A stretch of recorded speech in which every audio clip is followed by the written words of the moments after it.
Everyone, welcome to our YouTube channel Technical Society. तो आज का हमारा टॉपिक है कंप्यूटर मेमोरी। ठीक है, अब कंप्यूटर मेमोरी भी तीन टाइप की होती है, कैच मेमोरी, प्राइमरी मेमोरी और सेकेंडरी मेमोरी। लेकिन हम कौन सी देखने वाले हैं इस वीडियो में? कैच मेमोरी, क्योंकि आज का हमारा पूरा फोकस होगा कैच मेमोरी क्या होती है, इसको हम अच्छे से समझने वाले हैं। ठीक है, इसके पहले वाले वीडियो में हमने क्या क्या कवर कर लिया है कि कंप्यूटर क्या होता है, application of computer, characteristic of computer, data क्या होता है, इंफॉर्मेशन क्या होता है, प्रोसीड डाटा क्या होता है, प्रोसेसर क्या होता है।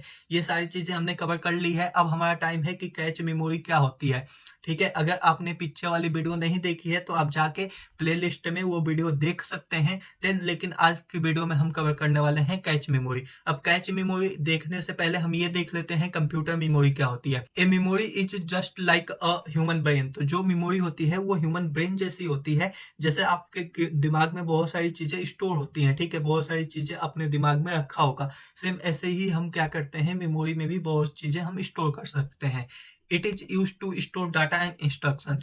ठीक है, तो इसका यूज क्यों होता है? डाटा और इंस्ट्रक्शन को स्टोर करने के लिए। अब ये स्टोरेज स्पेस जैसा काम करता है कंप्यूटर में। अब क्या है कि मान लीजिए आपने कंप्यूटर को बोला 2+2 क्या होगा। ठीक है, तो आपने एक प्रोग्राम लिखा 2+2 का। ठीक है, देन वो प्रोग्राम कहाँ पे स्टोर होगा? इनपुट, वो प्रोग्राम कहाँ पे स्टोर होगा? मेमोरी में स्टोर होगा। ठीक है, देन मेमोरी में स्टोर होने के बाद फिर वो सीपीयू पे जाएगा और सीपीयू उसके ऊपर प्रोसेस करेगा। ठीक है, और कुछ ऑपरेशन परफॉर्म करेगा और 2+2 कितना आता है? 4 आता है। ठीक है, तो जो आउटपुट होगा वो कहाँ पे स्टोर होगा? फिर से कहाँ पे स्टोर होगा? मेमोरी में स्टोर होगा। तो ऐसे मेमोरी का बहुत ज्यादा यूज होता है। इनपुट लेके रखना, देन आउटपुट जो जनरेट हुआ उसको सबसे पहले मेमोरी में रखा जाता है, देन डिस्प्ले कराया जाता है।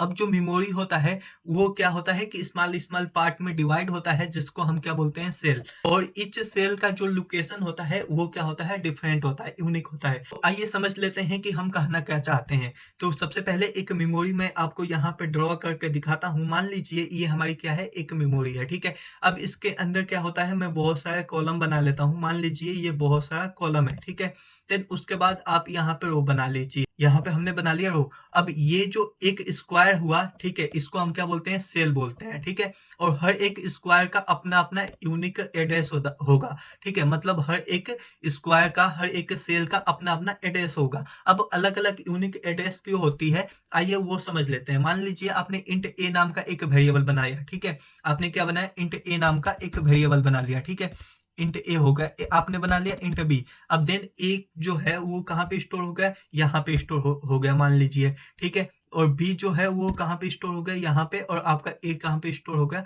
यहाँ पे। अब मान लीजिए आपको एक्सेस करना है ए। ठीक है, तो अगर इनका जो दोनों का जो एड्रेस होता, अगर वो सेम होता तो आप कैसे एक्सेस कर पाते हैं? आप तो कंफ्यूजन में हो जाते कि ए कहाँ पे है, बी कहाँ पे है। अब जो ए है उसका सेल कितना है? सेल का एड्रेस है 3, तो आप इजीली इसको एक्सेस कर सकते हैं। और बी का मान लीजिए जो सेल का एड्रेस है वो 5 होगा। ठीक है, या 9 है, कुछ भी है। ठीक है, यूनिक है, तो आप वो वाला एड्रेस यूज करके बी को एक्सेस कर सकते हैं। ठीक है, बेसिकली जो डाटा सेल में प्रेजेंट होता है, मेमोरी में प्रेजेंट होता है, उसको हम एक्सेस करते हैं उसके एड्रेस से। ठीक है, यहाँ पे तो हमने वेरिएबल लिखा, लेकिन जो इंटरनली प्रोसेस होता है वो एड्रेस के बेस पे होता है। ठीक है, तो अब ए कहाँ पे स्टोर है तो उसका एड्रेस वहां पे स्टोर होगा। ठीक है, तो बेसिकली इसको जब हम एक्सेस करेंगे तो इसके एड्रेस से इसको एक्सेस कर लेंगे। ठीक है, तो इसलिए हर सेल का अपना अलग अलग एड्रेस होता है। आई होप आपको ये समझ में आ गया होगा। तो इसको हम सबसे पहले हटा देते हैं। ठीक है, तो आपको यहाँ तक जब समझ में आ गया तो अब हम देखते हैं कि जो मेमोरी जो होता है बेसिकली तीन कैटेगरी में ये डिवाइड होता है। पहला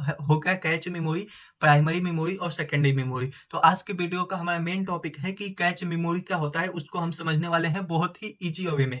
अब देखिए क्या हुआ कि cache memory is a very high speed semiconductor memory which can speed up the CPU. ठीक है, तो जो कैच मेमोरी है वो काफी ज्यादा हाई स्पीड की मेमोरी है। ठीक है, सेमीकंडक्टर मेमोरी है। इसका काम क्या है कि जो सीपीयू है उसको स्पीड अप करना। तो अभी हम देखेंगे कि ये सीपीयू को कैसे स्पीड अप करती है। ठीक है, और इसका हम एक जनरल लाइफ एग्जांपल लेके भी समझेंगे, जिससे कि आप कैच मेमोरी कभी भी अपनी लाइफ में भूल नहीं सकते। तो अगर इसके हम मेन पॉइंट पे बातें कर ले तो क्या है कि it as a buffer between the CPU and the main memory. ठीक है, तो ये सीपीयू और मेन मेमोरी के बीच में एक बफर जैसा काम करता है।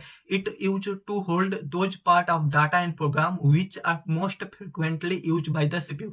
ठीक है, तो ये वो डाटा और वो प्रोग्राम को स्टोर करता है जिससे कि सीपीयू फ्रिक्वेंटली यूज करने वाला है। तो आइए ये पूरे कॉन्सेप्ट को हम एक एग्जांपल से समझ लेते हैं, जिससे कि आपको इजीली याद रहे और आपको हरदम कभी आप भूल ना पाए। मान लीजिए ये क्या है, सीपीयू है, ठीक है, और यहाँ पे है हमारा कैच मेमोरी। ठीक है, देन उसके बाद यहाँ पे है हमारा रैम। ठीक है, मतलब ये क्या हो गया, प्राइमरी मेमोरी।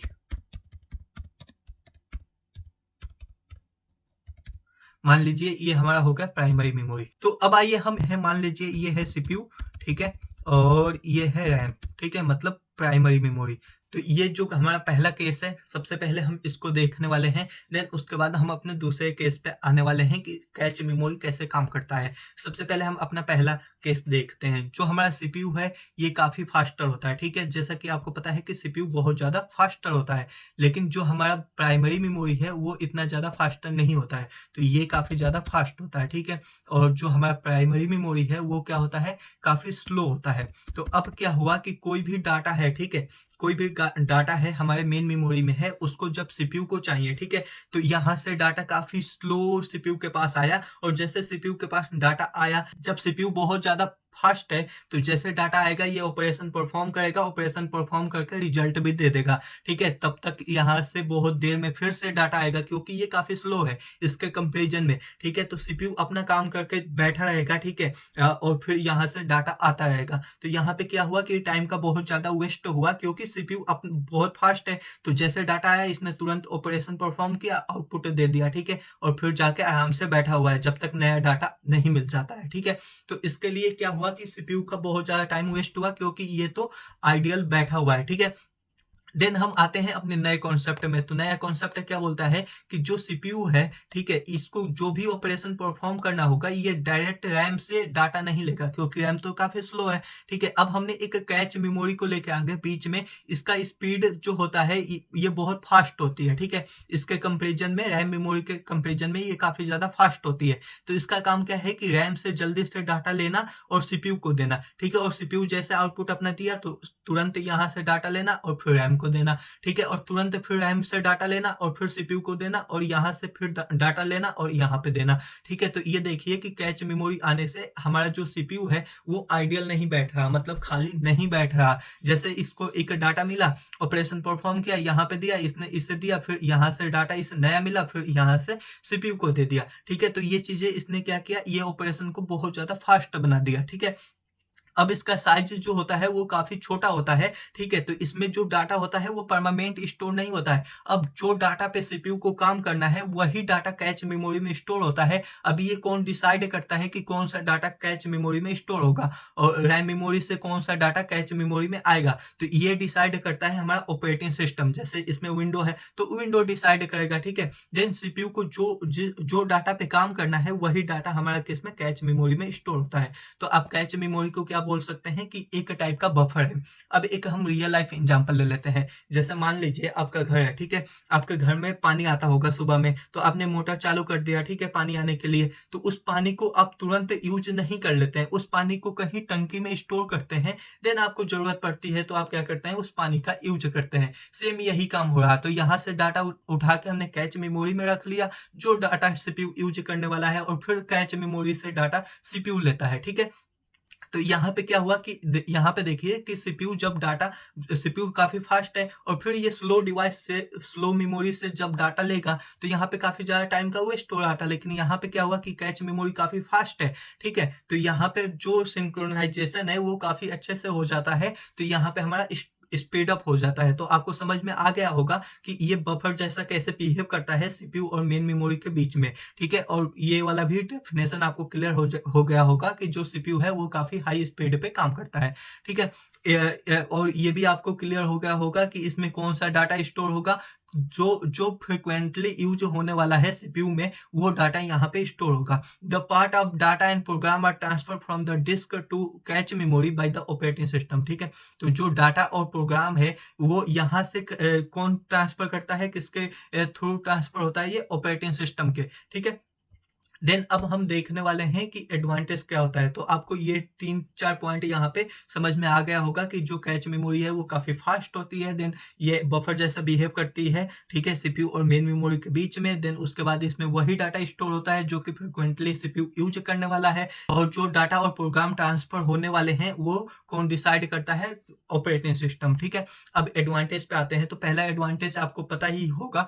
तो कैच मेमोरी का पहला एडवांटेज तो आपको ऐसे ही पता चल गया कि कैच मेमोरी जो फास्टर देन मेन मेमोरी, ठीक है। देन दूसरा एडवांटेज क्या होगा? It consume less access time as compare to main memory, ठीक है। तो इसमें जो एक्सेस टाइम है वो काफी कम होता है, ठीक है। अब एक्सेस टाइम क्या हुआ मेन मेमोरी के कंपेरिजन में? अब देखो यहाँ पे कोई डाटा ए है, ठीक है, उसे एक्सेस करना काफी कम टाइम लगेगा, लेकिन अगर मेन मेमोरी में कोई डाटा ए है तो उसे एक्सेस करना काफी ज्यादा टाइम लगेगा। अब देन उसके बाद क्या आ गया? It store the program that can be execute within a short period of time, ठीक है। तो ये वही प्रोग्राम को स्टोर करता है जिसे शॉर्ट पीरियड ऑफ टाइम में एग्जीक्यूट करना है, ठीक है। It store data for temporary use, ठीक है। तो इसमें डाटा जो होता है वो टेम्पोररी स्टोर होता है, ठीक है, टेम्पोररी यूज के लिए स्टोर होता है। अब डिसएडवांटेज में हम देखते हैं कि डिसएडवांटेज क्या है कैच मेमोरी का। तो सबसे पहला क्या है कि cache memory has limited capacity. तो जो कैच मेमोरी होती है उसकी कैपेसिटी लिमिटेड होती है, मतलब काफी कम होती है। अब क्यों होती है आप ये सोच रहे होंगे, तो आपको एक बात बता दें कि जो कैच मेमोरी है वो काफी फास्ट तो होती है, ये तो इसका एडवांटेज है, लेकिन जो चीज फास्ट होती है उसका कॉस्ट हाई होता है, ठीक है। तो इसका कॉस्ट काफी हाई होता है, तो इसलिए इसको हम काफी कम यूज करते हैं, ताकि जो हमारा ओवरऑल सिस्टम का जो कॉस्ट है, मतलब जो हमारा पूरा लैपटॉप है, अगर उसमें हमने बहुत ज्यादा कैच मेमोरी यूज कर लिया तो हमारा लैपटॉप तो फास्ट हो जाएगा, ठीक है, उसका वर्किंग प्रोसेस तो फास्ट हो जाएगा, लेकिन जो कॉस्ट है लैपटॉप का वो काफी ज्यादा इंक्रीज हो जाएगा। इसलिए कॉस्ट को मेंटेन करने के लिए जो हम कैच मेमोरी का यूज करते हैं वो काफी लिमिटेड यूज करते हैं, जितना हमें यूज है। देन उसके बाद जो दूसरा डिसएडवांटेज है वो यही है कि इट इज वेरी एक्सपेंसिव, ठीक है। तो ये काफी ज्यादा एक्सपेंसिव होता है। तो आई होप आपको समझ में आ गया होगा कि कैच मेमोरी क्या होती है, इसका एडवांटेज क्या है, डिसएडवांटेज क्या है। तो अगर आपको ये वीडियो अच्छी लगी हो तो कमेंट करना मत भूलना। देन अब नेक्स्ट वीडियो आने वाली है, वो आएगी प्राइमरी मेमोरी क्या होती है, देन उसका अगला वीडियो आएगा सेकेंडरी मेमोरी क्या होती है।